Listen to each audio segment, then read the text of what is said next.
Assalamu alaikum wa rahmatullahi ta'ala wa barakatuh. I received many questions actually from parents asking me how did you manage to teach your kid the English language and having him speak in the English language in such a fluent way. And I'm here to share my experience as far as this issue is concerned. When I decided to teach my kid the English language, I use here to teach, right, between inverted commas here, because it's not, that traditional direct teaching. Actually, it's the intention to have my kid learn the language or pick up the language by himself, of course, with my support and guidance. So at the time he was just like 3 years, 2 years, and a few months, 8 months, like that.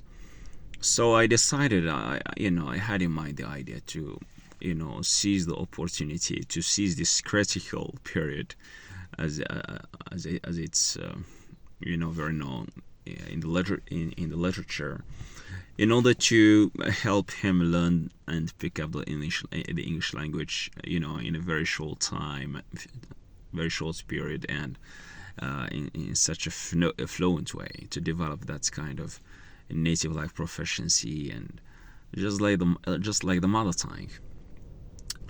So the secret behind that, the first thing I decided to do is to have him exposed to the language for a couple of months. Basically, it was about 6 months, right? Exposed him to specific content for about 6 months when he was 2 years and 8 months, and the content was a series of anime. There are some list of anime, just like Little Brown Bear at the beginning. There, the first one maybe I had opposite for is Tayo the Little Bus, right? Tayo the Little Bus, and then Little Brown Bear and Peppa Pig. Peppa Pig is, great. I didn't opt for that, but he himself discovered this, anime too, and he liked it very much.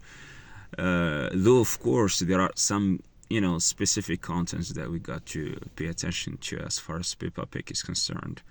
This question of colors and the rainbow and so on and so forth. But actually, children like colors, great. They are, attached to, to colors and so on.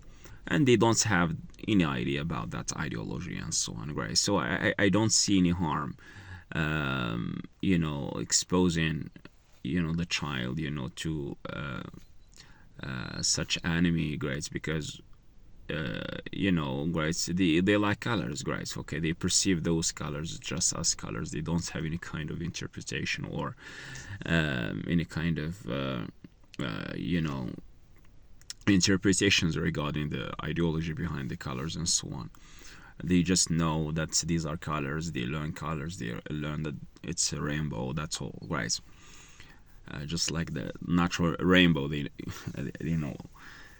So that's another great series of anime. Great. We got also KO in English, right? That's a very good one for kids too.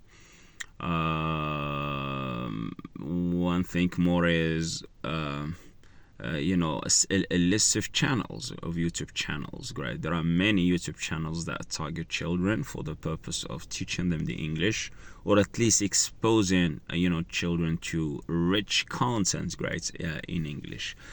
Some of the channels you may refer to Ryan's World, you may refer to Bleepy, great. Some channels actually try to teach kids great, in such implicit way, different some scientific concepts, some very important ideas regarding the environment, regarding how to how things work and so on and so forth, right? So I think that these are this is a list of great of channels and anime that really help or provide something essential, which is this notion of exposure, right?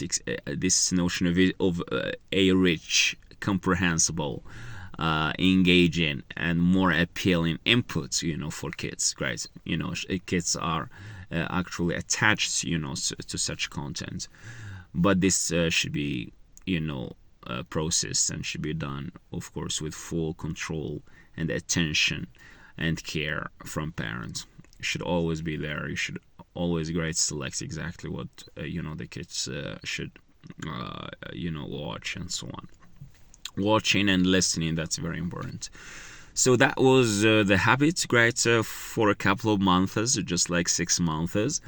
And together with that, of course, in order to avoid the boredom, I try to make use of some electronic devices, just like the tablets, right? Tablets, students are tactile learners. They like to touch. They like to use their let's say psychomotor skills and so on in order to learn. So the use of tablets, tactile learning, is very important. You can install some very, very important apps that students, the kids can use to learn some words and interact, coloring, learning the shapes, learning the some objects, some animals, some the ABCs, why not, right? Learning the ABC song, right? So they try to get familiar with all these things through some specific apps. And there are also apps, interactive apps, that allow, let's say, the kids to get exposed to some basic conversational skills, conversations, some basic dialogue, some basic questions, and so on and so forth, and also stories and all that stuff. So the idea is to vary the inputs, to vary the content, and of course the content should be appropriate, should fit, let's say, the students or the kids level, basically age, interests, and so on. And the culture should be taken into consideration too. So after a couple of months exposing my kid, to this content, to this rich and varied content, I began. Now it's time to interact. It's time to try to elicit all what he had, what he has learned. I interact with the idea. Great. The second stage is interaction. Play with your kid. Interact with your kid. Asking him question, and at the same time, the kid is going to come up with words, not words that he has never heard before, but it's actually words or phrases or expressions that he learned somewhere from a specific video, right, or contents. And this is the idea, right? So here I question the idea of creativity that Chomsky talks about. Yeah, there is some sorts of creativity actually, but not in the sense that kids come up with things that they have never heard of at all, right? They try to creativity, right? I can notice creativity in my child when he try to make use of a certain rule, overgeneralizing a certain rule, or trying to create his own words, right, based on what he had already learned before, right, and so on. But the new words that he mostly came up with, right, are mostly words that he learned from specific content, right? Sometimes, right, I heard a new word, right, and I wonder, where did you learn that, right? How did you come up with this word? Then later on I discovered that he learned this word from this specific anime, this specific episode, or whatever. So that's these are the two very important notions. The keyword is exposure. Enough exposure to rich, comprehensible, interactive inputs. It should be varied. It should be interactive. It should be visual, audio visual, right? Not just audio, audible, or audios or whatever, right? But it's gonna be good if it's visual, audio visual, right? You know, kids need to learn, right? You know, by seeing the situations and at the same time listening. This is how this input can this visual or audio visual inputs can be understood and comprehended. So that's the key: exposure, you know, and then great interaction. You need to interact a lot, great, with the kid, great, asking him question, playing roles together, great, okay, imagining a certain situation and so on, and not that kind of direct learning, great, where you know the kid is sitting great on a chair and then you're teaching him or asking him question, but you know, just normal, great, as you know, you deal with him in such a normal way, right? Okay, at home, great, he's moving here or playing whatever, great, doing something. You naturally, great, interact with your kid, great, as raising questions, and sometimes, and basically monitoring, right, his own answers, right, when he's answering you know, your questions, or you know, interacting with your instructions or whatever, or your questions, is sometimes they may make some grammar mistakes and so on. So it's gonna be good when you provide great feedback in a variety of ways. You know, error correction, great, by monitoring what he says, repeating, great, what he says in the right way, and so on, right? So this way he learns, great, very very quickly and effortlessly, great. He learned from you. Okay, so that's gonna be enough. 6 months will be enough for the student or for the kid to learn the language, to learn the basics of the language, the ability to communicate, the ability to develop this notion of autonomous learning, right? Later on, right? So I feel comfortable. I don't have to make any big effort, right? To teach my kid, right? Now he can learn by him, he can learn a lot by himself. He can raise questions by himself. If he doesn't know any specific word and so on, he would come to me and then you know, ask me what you know, the word is, great, or ask me to Google, right? Yeah, great, to Google a certain word. Yeah, daddy, great, say, can you Google this, great, can you search for this word in Google, great, to see it and so on.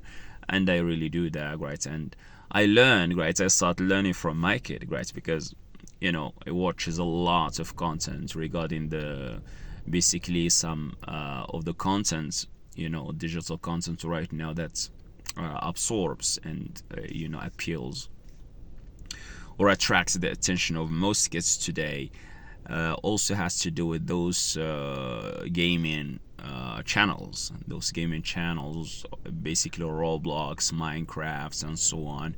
You know, you can find a lot of channels about that. You know, of people playing Minecraft's game, and at the same time they are speaking, they are describing what they are doing and so on. Great. So you know, kids like that, great, actually, and they learn a lot of words you know, from such video shows and video you know, screening or video recording gaming scenes and so on, right? So that's it, great. You know, from such content they learn something that we don't know, that I personally don't know, or I have never exposed it to that word or that expression. So you know, I start learning from my kid, right? Okay, from the new words that he raises, great, and he urges me to, each time I don't know a certain word that he suggested, he urges me, great, in order to look up the word, great, and search it in Google. So this is how, you know, my kid learned you know, actually the language. And I think this is a good thing, right, you know, to do, especially for parents who really wish, right, or really hope to, you know, to have their kids learn the language and develop you know, such native like proficiency, right? We need to focus on exposure, especially at an early age, right? Don't, you know, postpone the process until the kid, right, becomes an adolescent. That's gonna be too late, right? Okay, so the attention of students at that time taking into consideration the number of subjects that they have to deal with at school, grade the homeworks and so on. So they don't have enough time, to learn in the right way. 2 hours a week at school is not going to be not enough, to learn the language. There must be daily exposure and interaction with the language. That's all what I have to say as far as my experience teaching. I don't like actually using this word teaching, but helping, right, my kid or guiding my kid to learn or pick up this new language. And I think that kids have the ability or the capacity to learn as more languages as possible at this critical period, actually. At 3 years, 4 years, 5 years, it's enough, right? So the older the child, the more difficult the learning becomes, right? We're not going to talk about like the acquisition of the language rather than learning the language, making efforts, big efforts, spending much more time, money, right, in order to learn the language. And the fluency or the proficiency is not going to be as required or as you may expect. Thank you very much for listening, for your attention, and for raising the questions that are very, very important for your kids and for everyone, for every parent who is interested in having their kids learn the language. Thank you very much.